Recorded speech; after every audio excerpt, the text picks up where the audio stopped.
We've been trying to do this interview for the last half an hour, and he just keeps interrupting. I keep going to his restaurant, and he keeps dining and providing an experience that is to die for. It's fantastic. I thought we'd get him in, we'd swap roles, and I'd get him to come into our studio and show him how it's really done. No. Look, it's an absolute delight to catch up with Shane Delia, who has been on a most fantastic path over the last couple of years. A series of shows and network programs on SBS. Of course, the Spice Journeys was just amazing. And how many, 3 years you've done? Yeah, we did 3 series of Spice Journey, and we've just got a new show about to come out in January, which isn't a Spice Journey, it's a new brand. Okay. So it's called. Will it be on SBS? Yeah, SBS. Be the first half of the year around Jan. They haven't given us a TX date yet, but we're thinking early January. It's called Recipe for Life. So it's a show about people, and I think that's the best thing that we've been doing with Spice Journey. It's not a cooking show. You know, I mean, it's about people, it's about culture, it's about family, and it's to open Australians' eyes to the wider world and what really happens, not what you just see on CNN or what the print media wants you to read. We show people for who they really are, with no bias. Muslim, Christian, Jew, Hindu, it doesn't bother us. It's about who the people are as individuals. So. It shouldn't bother us. Eh? If we are true international citizens and we travel the world, we go on an aircraft and we travel from one continent to the other continent, we should never concern ourselves with what's out there. No. We should just concern ourselves whether they're good people and whether we can mix and do business. And you've been doing this for a lifetime. Let's go back to the very beginning. You started as a young apprentice. Before you become a super chef, you've got to be an apprentice. Yeah. How many years did you put in? Hard yakka? Well, it's a 4-year apprenticeship. I mean, it used to be a 4-year apprenticeship, and to be honest, it was a really good, I suppose, grounding time period where you learnt more than cooking. I mean, at the end of your apprenticeship, you still got no idea how to cook. You got no idea. But you knew how to hold a knife, you knew how to respect the knife, you knew how to respect the knife wrap, you knew how to sharpen the knife properly, the basics of cookery. I mean, it's not a 4-year apprenticeship anymore. You can do a pre-apprenticeship while you're still in high school. It goes for about 12 months. You basically do all the written theory, and you do some on-the-job training, and within 2 years, you're done. Does the 4 years, or did the 4-year course of being an apprentice, did that weed out those who really weren't committed, who weren't focused, who didn't really have the passion for it? Because you need it to do anything these days. If you haven't got the passion, with any job, I mean, with what you do, I mean, if you don't feel passionate about what you're engaging and what you're living for, you're never going to succeed. It was always. I remember when I was an apprentice. And I sound like an old man. When I was an apprentice, I'm the old man. Yeah, but there was a huge discussion about dropout rates. You know, it was something like only 10% or 20% of the apprentices who started made it to the end of their apprenticeship, and they still couldn't cook. Yeah, well, you can't cook. At the end of your apprenticeship, you still can't cook. You've got an understanding of what the kitchen world is. You know who the chef is and the hierarchy and the respect for ingredients, and that's what you learn. Like that's what the apprenticeship should instill in a cook. It should instill passion and motivation and drive and a clear set of goals and the tools to get there. But as far as cooking, all you've been is armed. You know, you've been armed. If you've been a good apprenticeship, you've been armed properly. You know, I did my apprenticeship in a hotel where, and strategically chose a hotel where there's different departments. And you had to deliver to big numbers. Yeah, but we work in banqueting where you're doing thousands of people. And then you work in the cafe where you're learning breakfast and you're learning how to do buffet lunch. And then you do a year in pastry and you learn how to do pastry. And then finally you'd make your way into the fine dining restaurant if you could cut the mustard. And you learn cooking at a high level and what that pressure's like and how to deal with that pressure or not. How long was it before you think you were comfortable to say, I can cook? How many years into your apprenticeship, into your life as a chef, did you feel totally armed, not only with the tools, but with the insight and the knowledge and the passion to do it? I still don't think I'm a great cook. So you're still learning? Yeah, I still don't think I'm a great cook. I'm comfortable in the realm. I understand food. I think now I've got a better respect and understanding for what food should be, and a respect for people who can do things that I can't. I loved watching your Spice Journeys. My wife and I watched every episode, and I think you grew through each of those 100%. Episodes. And the other thing we learnt, we've been long-time customers to Maha from the very beginning. And I think the cuisine, the menus, the dishes have become rounder, infinitely more exciting, and much, and I don't want to say much better and give the impression that the restaurant was never a good restaurant. It was a fabulous restaurant. Yeah. But you've added just a whole new world we know who we are now. of taste now. Like, we know who we are. You've shaped it to you, eh? Yeah. Well, I've grown. When we opened Maha, I was 28 years old. Just on the verge of having my first kid, just got married. Yeah. You know, I've been through a lot of life experience. You know what I mean? Like, Maha is on the verge of its 10-year anniversary. Yeah. You know, and so I've seen a lot, I've done a lot. There's been a lot happen to me personally and professionally, which have made me stronger. You know, I suppose so. I'm a better person now, spiritually, emotionally, consciously, and also within myself and with health. I mean, I'm a lot stronger now than I was, and I think that reflects itself in the food. And we also know what it is. You have to remember, when we opened Maha, Middle Eastern food in Australia was either Sydney Road or stuff that Greg Malouf was doing, and beautiful stuff. Yeah, beautiful. But still on the traditional path. So it's taken us a long time to establish who we are in the Melbourne scene, the global scene, and what Middle Eastern food means to us. Because I don't want to cook Greg's food. Greg cooks amazing food, but that's Greg. I don't want to cook traditional food because every grandmother in Australia can cook that. Your journeys suggest to me that you want to do more fusion than ever before. Is that fair? I want to unshackle Middle Eastern food. Unshackle. Yeah, I don't. I think sometimes fusion can become confusion. Okay. You know what I mean? Oh, no. You know, like but there has to be an element of fusion to be able to bring new ingredients into a cuisine. I think one of the biggest disappointments with Middle Eastern food, for whatever reason it is, whether it's political or war or race or religion, it's been shackled for a long time, hasn't been allowed to grow. The other great cuisines, Greek cuisine, Italian cuisine, Spanish cuisine, Japanese, they've all grown, traditional base and then grown. Whereas Middle Eastern food stayed in the box. Very little room to grow for a number of reasons. But in Australia, we've got no restrictions here. Like, I mean, really, there's no one telling us what we can and can't do. Like, you can't put that ingredient because that's against whatever rule, or because you'll be shunned, or here, open to change, with a level of respect. And I suppose I push those boundaries sometimes too. You know, there's been Iranian dishes that I've cooked and we've added ingredients like pork, which would have never been in there. But shock and awe. Yeah, but as a cook, I sit there and go, well, that makes sense. But a big backlash maybe wasn't the most respectful thing to do. Because you can't just be about you. If you're trying to cook a cuisine about a people, you have to respect the people. So I make mistakes. But I think that generally, we're finding our feet now. We try not to rehash traditional dishes, because I think that's when you're going to open yourself up to a bit of scrutiny. You're speaking of opening up. You're opening up new hours now because the restaurant trade is demanding more and more.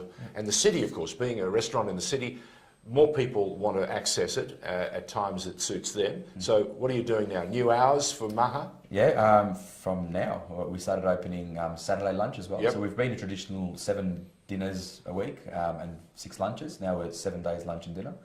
And the main reason for it is because Spice Journey has been such a success, but that's not my restaurant.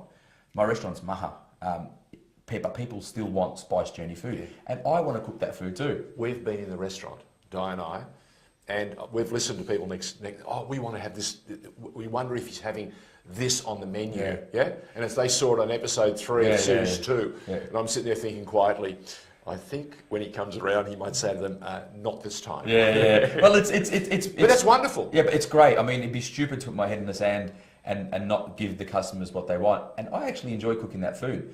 Or that style of food, that more relaxed sort of, homely style. So the Saturday and Sunday lunches we've called Spice Journey Sessions, and it's in tribute of the show. So they may not be the dishes from the show, but they're in that vein.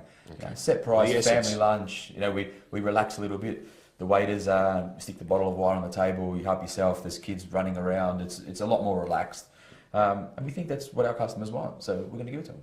You mentioned relaxed. There's an interesting perception out there that we've also relaxed the view on what's required to become a young chef. We've discussed this in the past. You've had problems attracting really good talent. Where does the problem lie? Is it we're not conditioning them to understand what's required, or they don't have a passion as they should? I don't think it's an issue with the passion. I think it's our failure. I mean, Yep. a society's failure. Yep.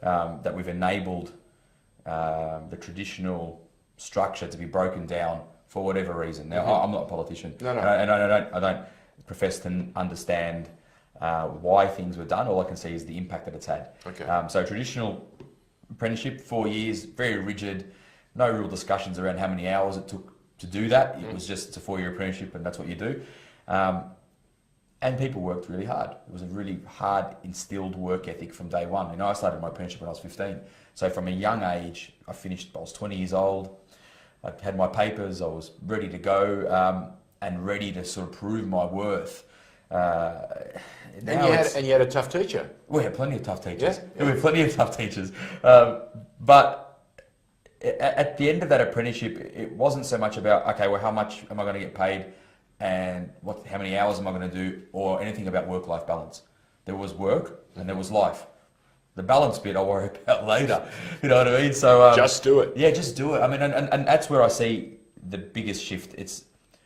We've still got young kids who are very passionate, very talented, very artistic, and that's what very creative, who haven't had any real world experience because their training period is being cut so short, and they're now trying to put 4 years worth of book knowledge into a year, and none of the experience. And I'm talking experience about how to fillet a fish, just being in the environment. That's what's missing. I mean, And to fillet a fish, you do it once. Yeah. But the more you do it, and over 4 years, Yeah. how many fish would you have filleted? Yeah. Plenty. Yeah, you But do in hundreds 12 of months, yeah. And that is style, that's technique, and it's also understanding what's right and wrong. And it's also passion for it. I mean, having the networks around you, more than I do. You've got a couple of years on me. Life's about your network and your people. And I don't mean network as in business that you use people. No. The people around you, your brothers, the people that you can turn to. You can't develop that in a year. You know what I mean? I remember the fishmongers that we used during my apprenticeship, and now some of my best friends. And you probably use and them I still today. use them. Perfect. But I remember going in as an apprentice on my own time, on my days off, in their shop to fillet fish, because I wanted to be better. So when I went to work, the chef wouldn't look at me like I was an idiot, because now I could fillet the fish just as well as the other guys because I was putting in extra hours. Same with the butchers, same with and that's missing for a few reasons. Now the fishmonger doesn't want to take their people in there. Because what if they cut themselves? What if they say I'm not paying them? Occupational health What and if this? safety. It's become this really hard thing to manage, where it's almost everybody just wants to protect themselves, but the craft's being lost, and the customer's going to be the one that suffers in the end, because we're just going to have this cookie cutter approach to everything, and it's a fake love. You've had to go overseas to grab some talent, haven't you? Yeah, definitely. No, we've I think having a global I suppose outlook on what we do has been really, really smart for us. We advertise overseas. Yep. But also with so many people coming in on 457 visas, which have been amazing, and it's scary to think that there's a clamp down on that. I mean, for us, because those guys are coming from, not that they're better staff or they're better people, but they're coming from a different environment. Hunger? They're hungry because they possess the same hunger and upbringing that I did and you did, whereas maybe some of the kids that we have here now aren't in that. They're in a different society. So for them, their perception and view on what's normal and expected is different from the guy that's coming from Spain, and his village is, bankrupt, and he's had to leave the country to find work. I mean, he's hungry. I want to give him a job. I'd much prefer to give a job to somebody who wants it than thinks he deserves it. It's like with some of the people that we're working with Melbourne City, with the City in the Community program. I mean, good people.